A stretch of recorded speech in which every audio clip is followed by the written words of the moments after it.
1h20, nós estamos ao vivo. Boa tarde para você, seja muito bem-vinda, bem-vindo a esta edição de sábado. Hoje nós temos muita notícia, muita informação e eu já te adianto que teremos aqui no nosso estúdio um convidado muito especial. É o primeiro cantor gospel autista do Brasil. Ficou curioso? Então não saia daí, o Jornal deste sábado está começando. E olha, a gente começa falando sobre um destaque internacional porque vai afetar muitos brasileiros, viu? A Embaixada Americana divulgou nesta semana que vai monitorar as redes sociais de candidatos a visto de estudante e afirmou que o visto é um privilégio e não um direito. A Embaixada dos Estados Unidos divulgou um comunicado informando que o governo americano vai monitorar as redes sociais de solicitantes de vistos de estudante no país. O comunicado segue as medidas feitas pelo presidente Donald Trump de normas mais rígidas para a entrada de estrangeiros no país.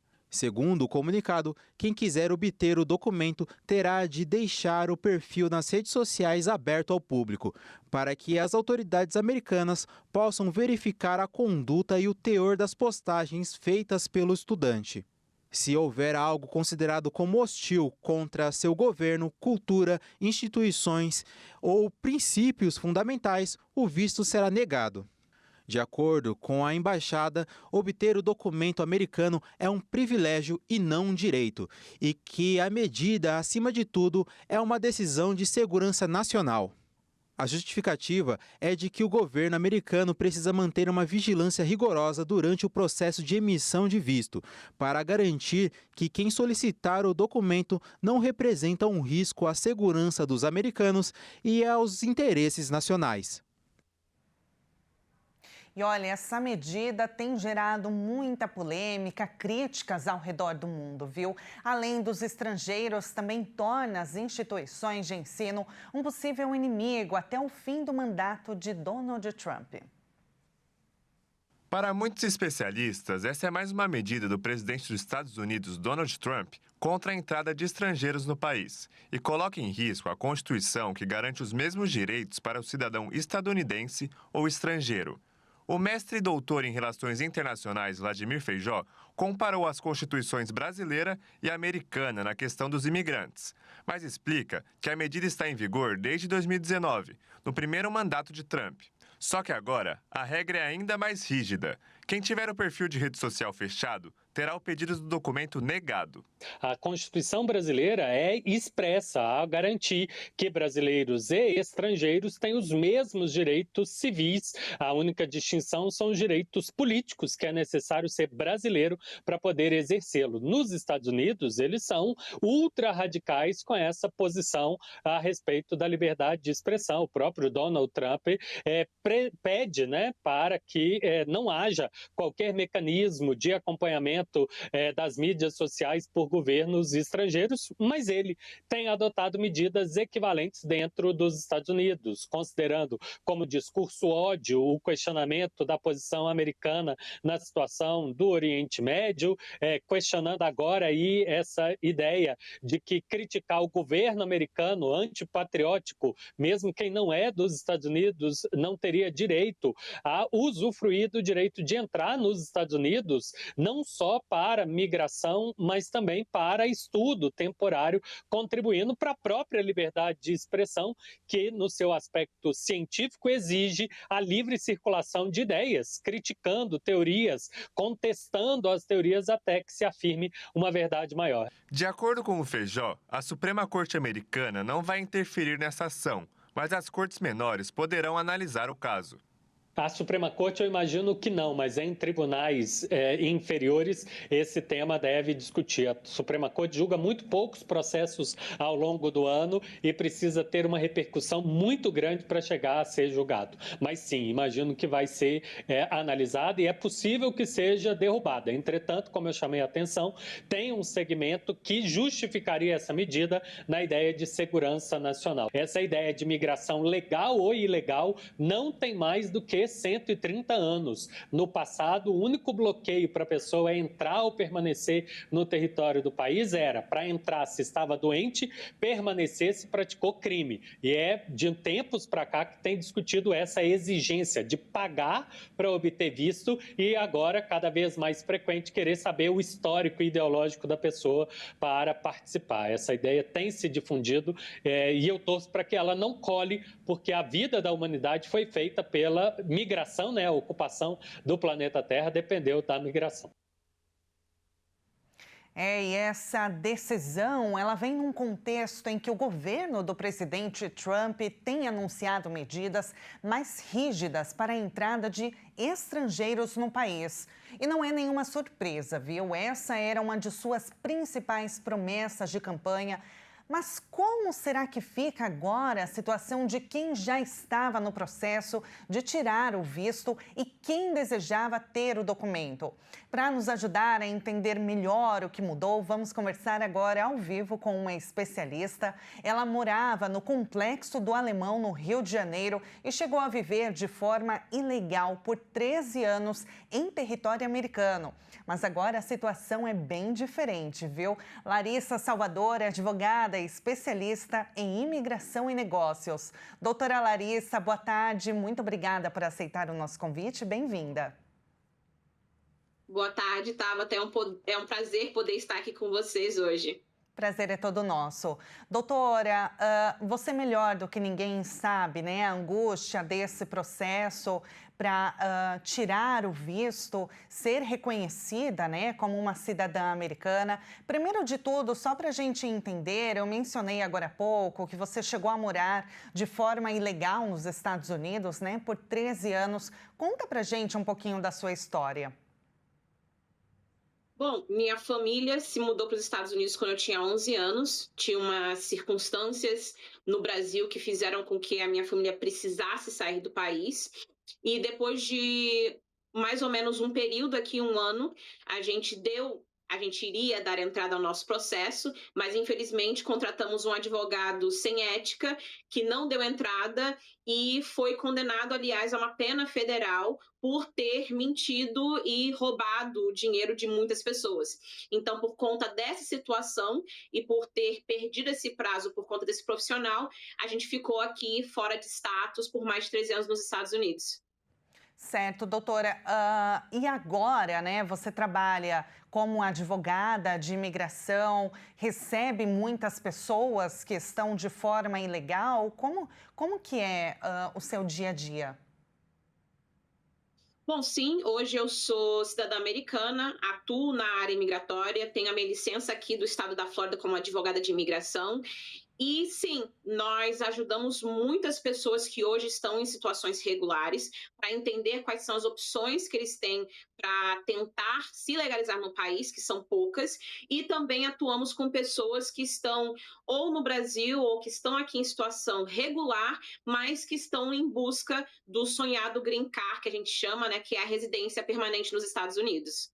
Doutora, agora falando especificamente dessa nova regra para emissão de visto de estudante, tem gerado muita polêmica, né? É importante dizer, nós vimos anteriormente na reportagem, o fato de monitorar as redes sociais de candidatos não é algo novo. Certo, desde 2019 isso já acontecia, já estava em vigor desde o primeiro mandato de Donald Trump. Mas eu gostaria que você explicasse para a gente o que mudou. Por que está gerando tanta crítica assim, tanta polêmica assim, se essa regra ela já vigorava desde 2019? Bom, desde 2019, o consulado, a embaixada americana, requer que você coloque na aplicação, no DS, as suas redes sociais. Então, eles queriam o seu Twitter, o seu Instagram, Facebook, qualquer rede social. Se você tinha Orkut, eles queriam saber. E também, no próprio DS, eles pedem que você coloque os seus números de telefone que você tem usado nos últimos 5 anos, e qualquer endereço de e-mail que você também tenha usado nos últimos 5 anos. Agora, o que mudou nesse mandato do Trump é que ele hoje está exigindo que o seu perfil esteja aberto. Então, muitas pessoas, por situação de privacidade, ou então que usam a rede social mais para somente amigos e família íntima, eles têm as redes fechadas. E hoje, quando você tem o desejo de aplicar para o visto de estudante, seja o F1 para a universidade, ou seja o M1 para uma escola técnica, ou o J1 de intercâmbio, eles querem que o seu perfil esteja aberto antes da entrevista, para que eles possam analisar o seu perfil para checar esses pontos que foram citados.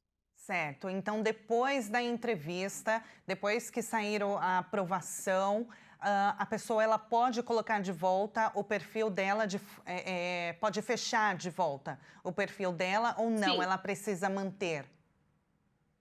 Não, ela pode fechar o perfil, eles simplesmente estão pedindo, né, aliás, obrigando nesse momento que se você deseja aplicar para qualquer uma dessas 3 categorias de visto de estudante, você precisa ter o seu perfil aberto para uma análise antes que o seu visto possa ser aprovado, e se o seu perfil estiver fechado, eles podem sim usar isso como um ponto para negar a emissão do visto de estudante.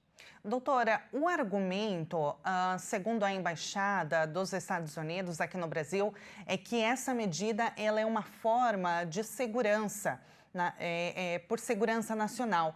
Esse argumento, ele se sustenta o fato de vir num contexto conturbado, de muitas medidas contrárias às universidades americanas, como Harvard, por exemplo, especialmente a Universidade de Harvard, estudantes estrangeiros. Esse argumento, ele se sustenta? Olha, se a gente ainda estivesse em 2001, tá, que foi quando a gente teve os ataques das Torres Gêmeas aqui, e as pessoas envolvidas, aliás, estavam dentro do país e tinham visto de estudante, estavam, aliás, em treinamento, enfim, sim, se sustentaria. Hoje, nessa atual conjuntura, com tudo que está acontecendo, a gente pode debater que talvez não seja somente essa agenda de segurança nacional, até mesmo porque qualquer ponto pode ser colocado como segurança nacional. Mas, vendo aí o histórico desde maio, né, todos os protestos que estavam acontecendo dentro próprio da Harvard, de Columbia, que são grandes organizações de educação aqui nos Estados Unidos, todas as batalhas jurídicas que têm acontecido aqui dentro, entre a administração Trump e até mesmo a própria Harvard, a gente pode ver que sim, nesse momento, talvez isso esteja sendo usado como argumento, mas eles não consigam sustentar isso por muito tempo, até mesmo porque em todas as outras universidades, são várias, inúmeras universidades nos Estados Unidos, eles não estavam tendo o mesmo problema para quererem talvez usar este argumento. Mas sim, infelizmente, quando a gente fala sobre segurança nacional, várias coisas são aceitas até mesmo por conta do histórico do país. Então, uma medida da Suprema Corte, por exemplo, é improvável que isso aconteça, que chegue até a Suprema Corte e eles barrem essa medida? A única forma que isso chegaria até a Suprema Corte seria se uma das universidades ou alguém que alguém que esteja aqui dentro dos Estados Unidos, talvez, né, e que esteja sendo afetado por tudo isso que está acontecendo, que tem que sair do país e renovar um visto e na hora de renovar não possa voltar, aí sim talvez isso chegue até a Suprema Corte. Mas nesse momento não tem nenhum processo, né, que esteja indo até a Suprema Corte em relação a essa medida do Departamento de Estado com o DS 160 para a emissão de visto de estudante. Doutora, só para finalizar, a concessão de vistos, você mencionou agora há pouco, ela está suspensa desde maio. Como que está a situação agora? A fila de análises, como que está essa situação?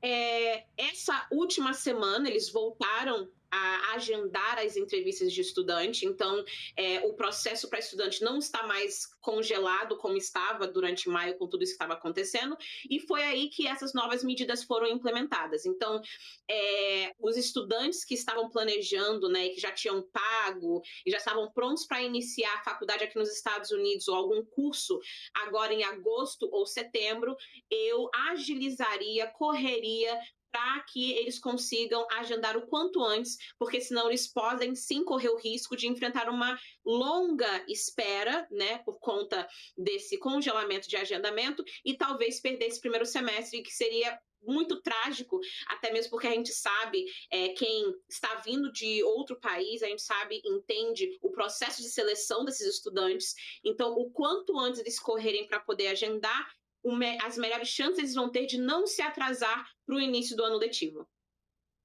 Doutora Larissa Salvador, advogada de imigração nos Estados Unidos. Muito obrigada, doutora, pela disponibilidade, por aceitar falar conosco, tirar todas as dúvidas. Foi um prazer, viu? Até uma próxima.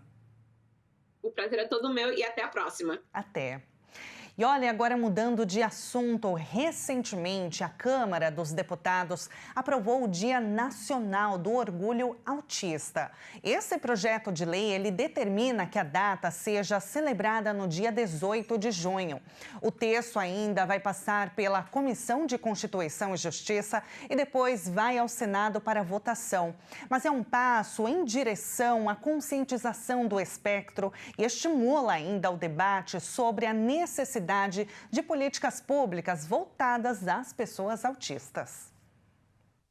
Estima-se que cerca de 2.400.000 pessoas sejam diagnosticadas com transtorno do espectro autista no Brasil, enquanto no mundo esse número chega a 70 milhões, segundo a Organização Mundial da Saúde.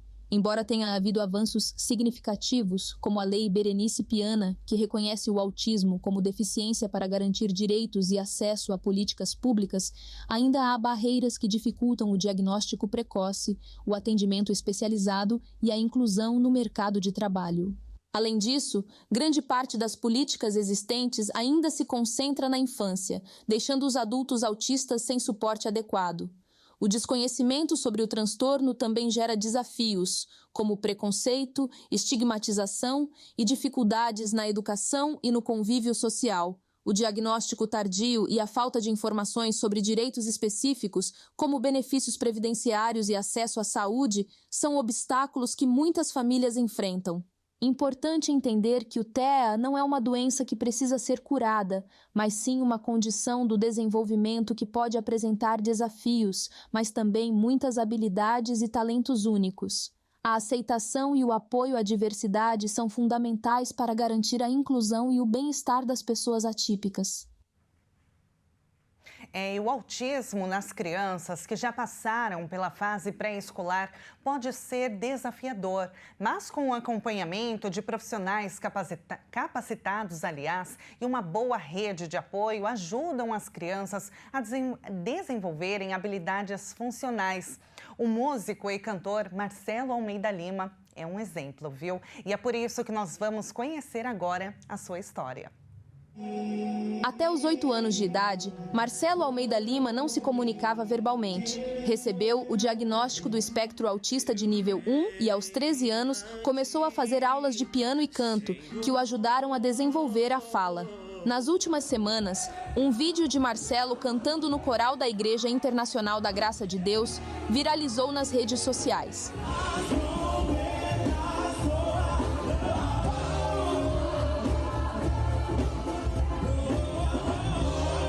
Marcelo já compôs músicas autorais e conta que seu maior sonho é ser cantor gospel.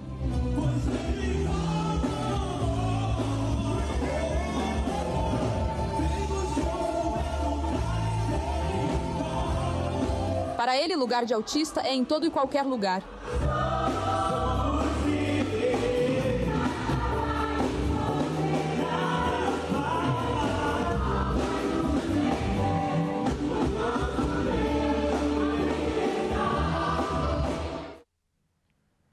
Gente, olha só, eu tenho o prazer de receber aqui nos nossos estúdios o Marcelo Almeida Lima. Marcelo, seja muito bem-vindo, obrigada. Muito obrigado, eu que fico feliz por esse convite maravilhoso e especial.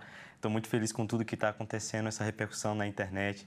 É muito importante, me sinto honrado, né, pelos desafios que eu enfrentei durante a minha vida.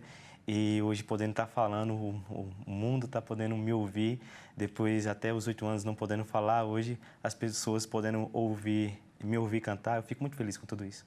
É muito legal, né? A gente já tinha abordado o tema do autismo, o espectro autista aqui no nosso jornal de sábado, mas hoje trazer uma pessoa que de fato é autista, que foi diagnosticada com a condição, então é um exemplo, né, gente? Ele vai contar um pouquinho pra gente. Nós vimos na reportagem, que por sinal ficou muito legal, né? Contando a sua história. Com 8 anos, então, até os 8 anos, você não falava nada. Para explicação para muitas pessoas que têm dúvida e curiosidade, temos alguns níveis de não verbais, né? Eu sou de nível 1 de suporte, e então eu realmente não falava de forma alguma, não falava direito, né? Tinha muito atraso na fala, e até alguns especialistas falavam que dificilmente eu chegaria a evoluir, mas eu agradeço tudo a Deus, porque através da música, quando eu conheci o meu professor Edson, professor de canto, foi depois da aula de canto e tudo que Deus fez na minha vida que eu comecei a ver essa evolução na minha vida. Então fico muito feliz e honrado demais de estar cantando para o nosso Deus, que é o que mais me motiva, é louvar a Ele. Que lindo, Marcelo. Seus pais já te levavam desde pequenininho para a igreja? Como que foi isso? Então, assim, eu devo dar muita honra à minha mãe, né, que por muitas vezes foi mãe e pai ao mesmo tempo. Meu pai não tão presente na minha vida, mas nada que atrapalhou o meu desenvolvimento, meu crescimento, porque nunca faltou amor por parte da minha mãe, Dona Lucimeire Rodrigues Silva, amo demais a senhora. E então a minha mãe me levou com 3 aninhos de idade para a igreja. Eu aceitei o Senhor Jesus com 13 a 14 anos, né, de idade, e fui batizado, né, nas águas. Então, assim, desde o início, o Espírito Santo sempre ali nos guiando, nos abençoando. Glória a Deus. Marcelo, a gente sabe, né, na igreja há muita comunicação, as pessoas gostam de conversar, de abraçar, né, tem essa forma de acolhimento, né, com os membros, com os participantes. Como que foi isso para você? Porque uma das características de autismo é a não comunicação, né? Não só não verbal, mas a interação, né? Exatamente a interação. Foi difícil para você desenvolver isso? E hoje, você adulto, como que você lida ainda? É por isso que muitas pessoas hoje, até na rede social, estão levantando essa bandeira que foi um milagre de Deus na minha vida, porque enquanto não verbal, com atraso na fala, isso atrapalhou até um certo tempo a minha educação na escola. Então, por muitas vezes, professoras e diretoras não tinham facilidade de lidar comigo naquela época, não tinha muito isso em pauta na atualidade, como na atualidade. Então, minha mãe sofreu um pouco, mas a gente lutou e com as bênçãos de Deus, eu pude até me formar, ter minha área superior, graças ao meu bom Deus. Foi uma luta que até eu me emociono, né? Deus sabe de todas as coisas que eu passei. E sim, fui uma criança que não fui muito de socializar com as outras crianças. Eu ficava um pouquinho mais resguardado, eu ficava muito mais na minha, mas Deus foi me evoluindo nesse quesito também. Eu tenho um psiquiatra, né? O doutor Murilo, que ele realmente, nem ele chega a entender a minha evolução, né? Porque eu tenho esse diagnóstico não verbal, também tem um diagnóstico nível 1, e ele fala que realmente, ele também que é cristão, ele fala realmente que é um milagre de Deus na minha vida. Então, eu fico um pouquinho emocionado, mas muita coisa para contar, muitos desafios, superações que eu passei, Deus sabe todas as coisas. Fico feliz demais com tudo isso que está acontecendo. Sabe, até um adendo que eu queria falar, eu não sabia lidar com as mais de 400 mensagens que mandaram para mim no direct. Muita mensagem de muita mãe, muito pai que sofre hoje em dia e tem muitos desafios. E às vezes eu quero pedir até desculpas, porque eu posso não saber o que falar no momento. Teve uma mensagem em específico essa semana que eu, notoriamente, por não saber o que responder, eu respondi no áudio, começando com uma oração. e terminei esse áudio com oração. Então, eu quero agradecer demais esse carinho que vocês estão tendo comigo, esse amor, esse afeto, sabe? Coisa que eu acho que antes de tudo isso, posso dizer que não sabia que existia, porque eu vivi minha vida muito sendo, assim, deixado... Estigmatizado, Exatamente. Né? Marcelo, realmente é muito emocionante, né, você trazer aqui a sua história, porque isso inspira não só outras pessoas que têm um autismo, mas a família também, como você bem disse, né? A buscar pelos seus direitos, a enfrentar os desafios. E você mencionou que você conseguiu se formar, né? Mesmo com muita luta, mesmo com muita dificuldade, né? Só você, só sua mãe, sua família, as pessoas ao seu redor sabem, né, tudo o que você passou. Você se formou em quê? Eu me formei na área de pedagogia e, graças a Deus, foi uma área que eu me identifiquei muito, né? E entre muitas outras que eu tentei, mas eu não me identificava, e essa foi uma área que eu me apaixonei praticamente. Sou apaixonado por pedagogia, né? Principalmente porque lidar também com crianças autistas, crianças que necessitam de uma educação um pouquinho mais especial para poderem ter essa evolução. Eu quero poder falar para os espectadores de casa que nós, autistas, somos pessoas inteligentes, pessoas com a capacidade de hiperfoco e habilidade de absorver muito conhecimento. Eu fico emocionado porque antes, outrora, isso não era muito falado, mas hoje eu tenho essa oportunidade de falar para vocês. Nós autistas podemos superar desafios, podemos ir muito mais além. E depois eu quero até agradecer ao meu pastor, não sei se eu posso agradecer, claro, o pastor Rogério, né, o meu líder hoje professor de canto, né, que me desenvolveu muito nessa parte de tá cantando, né, em cima de um altar, ele que me ensinou muita coisa no vocal. Então, assim, Deus levantou pessoas incríveis na minha vida. Então, eu quero deixar esse recado para o espectador de casa, né, que é bom buscar conhecimento, né, é bom você buscar para poder entender os autistas, saber como é que a gente funciona, como é nossos padrões. Né? Como lidar, né? Como acolher, acima de tudo. Marcelo, a gente tem um depoimento, tá? Eu já vou te fazer... Eu acho que eu nem vou falar quem é, mas é uma pessoa muito importante, eu tenho certeza. Eu vou pedir para o nosso diretor, Kiko, rodar para você acompanhar. Olá, meus amigos da HIT, que Deus abençoe vocês. Continue fazendo esse lindo trabalho de informar, de mostrar para a gente, para a população, o que realmente deve ser mostrado. E, para mim, falar da chegada do Marcelo na nossa igreja em Jundiaí foi bem especial. Eu lembro que terminou o culto, ele pediu para conversar comigo e a gente entrou numa sala reservada e falou: pastor, eu não posso conversar aqui, eu prefiro falar num lugar reservado. Eu levei ele para uma sala. E ali ele contou, né, tudo que estava acontecendo. Ele estava lá com várias situações ali que geravam ansiedade, né, tristeza. E ele se abriu comigo, falou bastante ali do que estava acontecendo e eu fui dando a palavra para ele. Eu lembro que eu falei para ele o seguinte, eu falei: ô Marcelo, não se preocupe com nada. Só se preocupe em buscar a Deus, em se envolver com as coisas do alto, em buscar o reino e a justiça em primeiro lugar, e o resto deixa Deus fazer. E eu conversei, eu lembro que no final da nossa conversa, eu dei um abraço nele e eu falei para ele: fica aqui o dia todo, fica aqui com a gente, né? Era um domingo e ele ficou, saiu com a juventude, passou o dia com a juventude e eu acompanhando nas fotos, né? Que a nossa líder, que hoje é a noiva do Marcelo, né? A Priscila, ela compartilhava as fotos no grupo dos jovens, eu via, eu mostrava para minha esposa, falei: olha, Thaís, que bonito, né? Marcelo, aquele garoto que eu atendi hoje, já está aqui, está feliz com os jovens, andando, passeando.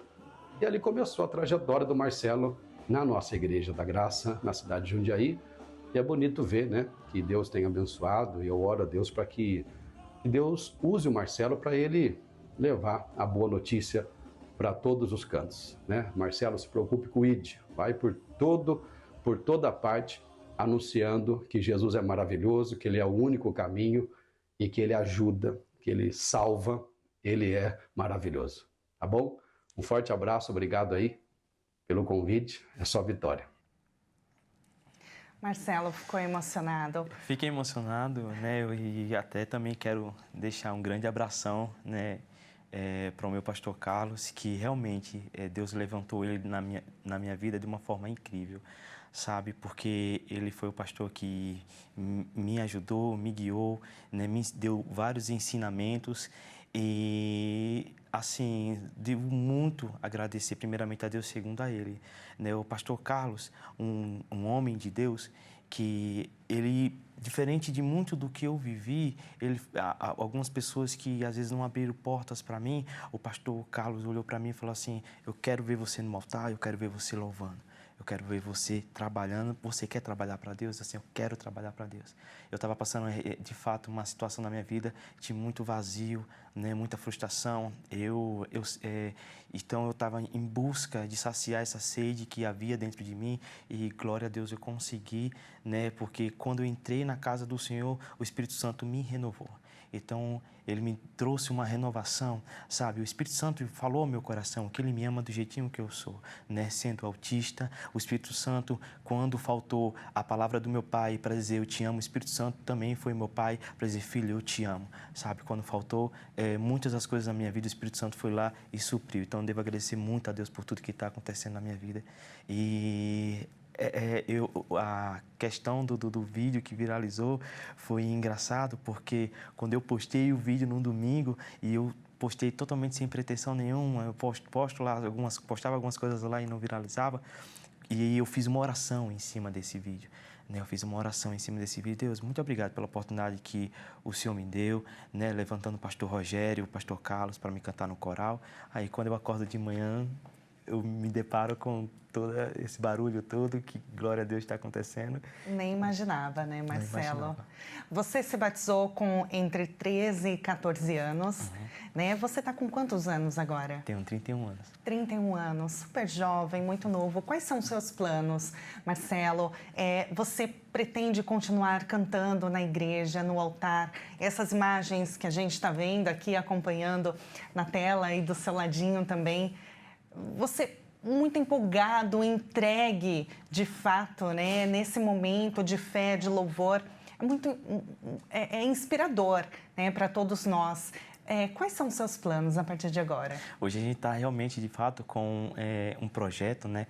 A gente está já colocando isso em pauta, que eu tenho o meu sonho de gravar meu primeiro clipe, lançar o meu YouTube, né? E cantando uma música minha, autoral, né? Que eu também escrevo músicas, e tenho conversado muito com o pastor Carlos com isso, sobre isso, e ele também está me ajudando junto com o pastor Rogério. Então, os meus planos serão realmente na área ministerial da música, do canto, né, podendo levar a palavra a todo lugar, né, a toda alma viva, poder também levantando essa bandeira do autismo. Uma coisa que eu queria falar, e por mais que seja um ponto negativo, mas que ao eu falar nesse momento, que seja agora um ponto positivo. Hoje em dia, se pesquisarmos, a gente dificilmente encontraria alguém da atualidade. O primeiro cantor autista gospel. E eu quero me tornar esse para poder abrir mais espaço para muito autista que tem muito talento, que tem muita capacidade. E eu creio que será um novo tempo, né, nessa geração, que será levantada pessoas, né, que Deus vai levantar, mesmo sem capacidade, mas Deus vai capacitar, como Ele está me capacitando todos os dias. Então, é isso. Marcelo, a gente está quase acabando o nosso jornal. Foi um prazer enorme te receber aqui, conhecer a sua história, né? Porque inspira, como eu disse, não só pessoas autistas, a família que precisa desse exemplo, dessa força também que você traz, mas todos nós, pessoas mesmo sem algum tipo de espectro, sem algum tipo de condição, mas inspira todos nós na caminhada de fé, no dia a dia também. Eu gostaria que você só finalizasse, né, trazendo mais do que você já trouxe, né? Mais do que mensagens de fé, de inspiração para as pessoas que estão nos assistindo, para as famílias também, que talvez tenham um filho, um sobrinho, um neto com autismo, ou que não tenha sido diagnosticado ainda, mas está naquele processo de desconfiança, de angústia, né, sem saber o que fazer. Nesse momento eu vou citar para vocês um versículo que me guia por muito tempo. Eclesiastes, capítulo 3, versículo 1, fala que há tempo para todas as coisas. Na verdade, a minha vida inteira eu tive que aprender a ser paciente e esperar no Deus maravilhoso que temos para cumprir as promessas que Ele tem na nossa vida. Creia, tudo aquilo que Ele te prometeu, Ele cumprirá. Para muitas mães e pais atípicos que mandam mensagem para mim, eu deixei esse recado no coração de vocês. Creia, Deus já está trabalhando, como Ele está trabalhando na minha vida. Sabe, a luta é todos os dias, né? É um dia de cada vez. Eu que estou enfrentando vários desafios, mas o Senhor está fazendo eu superar, né? Então, Deus também colocou pessoas incríveis na minha vida, assim como vai colocar na vida de vocês também, como a minha noiva, né? Como meus amigos, o meu assessor Pedro, né? Que isso tudo, se não fosse por Deus, eu não estaria aqui. Então, mais uma vez, Tabata, quero te agradecer por essa oportunidade maravilhosa e especial que você está me dando. Muito obrigada, Marcelo, obrigada.